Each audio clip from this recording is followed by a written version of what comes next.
السلام علیکم ورحمۃ اللہ وبرکاتہ۔ امام الانبیاء آقا دو جہاں سرور دو عالم صلی اللہ علیہ وسلم کی حدیث مبارکہ، اللہ کے محبوب فرماتے ہیں کہ جنت اور جہنم کا آپس میں جھگڑا ہوا۔ جنت کہنے لگی کہ میرے اندر غریب لوگ، کمزور لوگ، معاشرے میں گرے پڑے لوگ آئیں گے، اور اس کے مقابلے میں جہنم جنت سے کہتی ہے کہ واہ واہ، میرے اندر تو امیر لوگ آئیں گے، متکبر لوگ آئیں گے، مغرور لوگ آئیں گے، بدمعاش ٹائپ لوگ آئیں گے۔ گویا خوشی کا اظہار کرنے لگی۔ اللہ کے پیارے محبوب صلی اللہ علیہ وسلم نے فرمایا، اللہ نے جب جنت اور جہنم کی یہ گفتگو، یہ مناظرہ سنا، اللہ پاک نے جنت کو کہا کہ اے جنت، خبردار، تو میری رحمت کا مظہر ہے، تو میرے فضل کا مظہر ہے، تو میرے کرم نوازیوں کا مظہر ہے، تو میرے احسانات کا مظہر ہے۔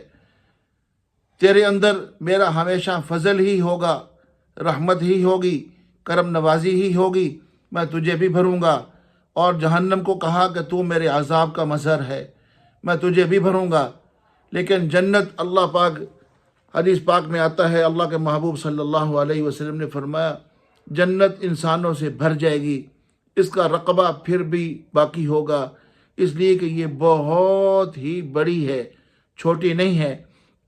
بلکہ حدیث پاک میں آتا ہے، اللہ کے پیارے محبوب صلی اللہ علیہ وسلم نے فرمایا، جو ادنا جنتی ہوگا اس کو حد نگاہ تک اللہ جنت نصیب فرمائیں گے۔ حد نگاہ تک، جہاں تک وہ دیکھ سکے گا، اس کی نظر جا رہی ہوگی، وہاں تک وہ اس کا جنت کا مالک ہوگا۔ سبحان اللہ۔ تو اللہ کے پیارے محبوب فرماتے ہیں، اللہ جنت کو کہہ رہے ہیں میں تجھے بھروں گا۔ اور حدیث پاک میں آتا ہے کہ اللہ پاک کچھ اور اضافی مخلوق پیدا کر کے جو جنت کا باقی رقبہ ہوگا اس سے اس انسانوں کو بھریں گے۔ سبحان اللہ۔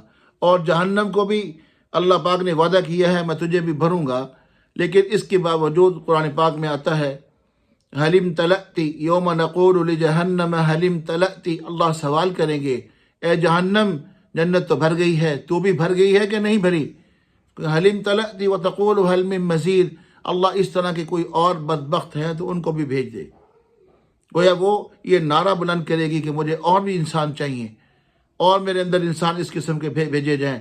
اور یہ اللہ کے محبوب صلی اللہ علیہ وسلم نے فرمایا، یہ جملہ حلم تلأتی وتقول حل من مزید جب اللہ سنیں گے، اللہ ناراض ہوں گے، اللہ کا غضب اٹھے گا، اللہ اس سختی کے ساتھ اس پر پاؤں رکھ کے اس کو دبائیں گے، یہاں تک کہ اس کے اندر سے چیخنے کی آواز اور قط عزتی کا کے الفاظ کہ اللہ تیری عزت، تیرے جلال کی قسم، بس بس بس، چھوڑ دیجیے، میں بھر گئی ہوں۔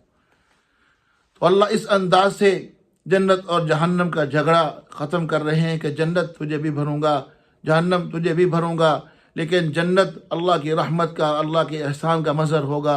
اور اللہ جہنم سے کہتے ہیں، اے جہنم، میں جس بندے کو سزا چاہوں گا تیرے ذریعے سے دوں گا۔ اور جنت کو کہتے ہیں، جس پر میں رحمت کروں گا، اپنا احسان اور فضل کروں گا، اور تیرے واسطے سے کروں گا۔ تو آقا دو جہاں امام الانبیاء سرور دو عالم صلی اللہ علیہ وسلم نے یہ جنت اور جہنم کا یہ جھگڑا اپنے جانثاروں کو، اپنے صحابہ کو سنایا۔ صحابہ سن کے حیران ہوئے۔ اللہ کے محبوب صلی اللہ علیہ وسلم نے فرمایا، اللہ نے ان دونوں کو بھرنا ہے، اور اسی طرح جنت کو بھی بھرنا ہے، اسی ترتیب سے جہنم کو بھی بھرنا ہے۔ لیکن جنت اللہ کے فضل اور رحمت اور اللہ کے ہر وقت فضل کا مظہر ہوگا، اس میں انسان ہی انسان ہوں گے، اللہ کی رحمت ہی رحمت، اللہ کی مہربانیاں اور کرم نوازیوں کا مظہر ہوگا۔ اور جہنم کے اندر باوجود کہ بہت سارے انسان ہوں گے، اس کے باوجود اس کا نعرہ ہوگا کہ نہیں، اور بھی آنے دو، اور بھی آنے دو۔ اللہ غصے میں آ کے پاؤں رکھ کے اس کو دبا کے اس کو بھریں گے، اس کو خاموش کروائیں گے۔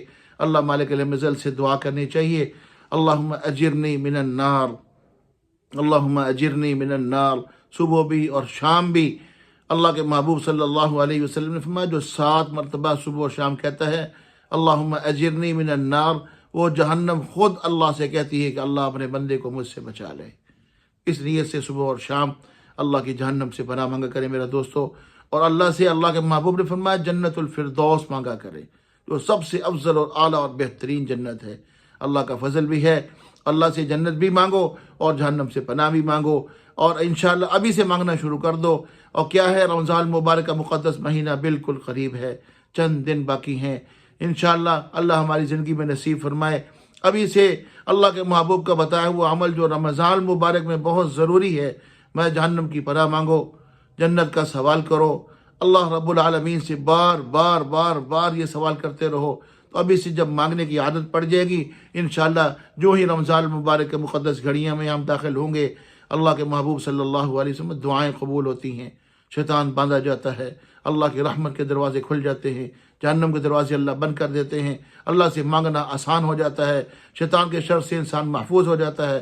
تو اس طرح ابھی سے عادت بنائی جائے گی تو پھر انشاءاللہ بہت آسان ہو جائے گا۔ اللہ مجھے بھی آپ کو عمل کے توفیق نصیب فرمائے۔ والسلام علیکم ورحمۃ اللہ وبرکاتہ۔